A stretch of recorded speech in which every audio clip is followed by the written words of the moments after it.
The recent Ukraine war has been dominated by the slow and relentless pressure on Ukrainian armed forces, while the more mundane issue of Ukraine's debt repayments has been overlooked. Ukraine was facing a bond debt payment by August 1st, and failure to meet the repayment terms would mean Ukraine would default on its debt, making it harder to secure additional loans in the future.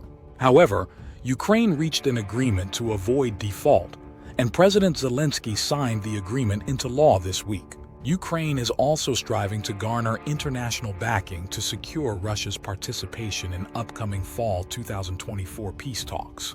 This is easier said than done, as Russia is to accept participating in peace talks when they are in a position they have no real incentive to compromise at the peace table on what they believe they can take on the battlefield. Ukraine must incentivize the Russians to negotiate outside of battlefield pressure and focus on economic and financial benefits of peace talks. This road most likely leads to China, which Ukraine Foreign Minister Dmytro Kuleba visited in late July.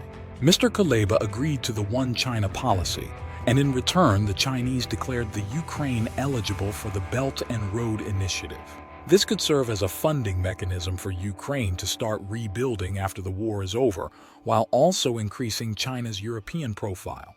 The restructuring of Ukraine's debt suggests that debtors are anticipating an imminent end to the war, with bondholders accepting a 37% loss in their bond values, saving Ukraine about $12 billion in annual debt repayment. This agreement allows Ukraine to re-enter the bond market when the security situation improves and reconstruction starts. The November elections in the United States weigh on both China and Ukraine, with Ukraine fearing the Trump administration's pressure on all warring parties to sign a deal to end the war could lead to limits on military aid.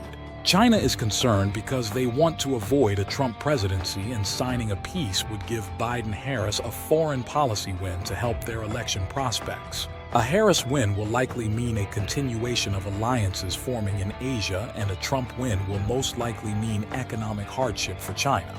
China has signaled through state media that they can better manage a Harris administration than a Trump administration, which would require accepting the economic pain of new U.S. policies, or negotiating with the United States, which would involve compromises. Where they could simply reduce their aggressive rhetoric toward Taiwan and the South China Sea to slow the impetus for the formation of effective alliances in the Western Pacific to manage a Harris administration with no real threat of repercussions, or use the rhetoric as a threat to get concessions.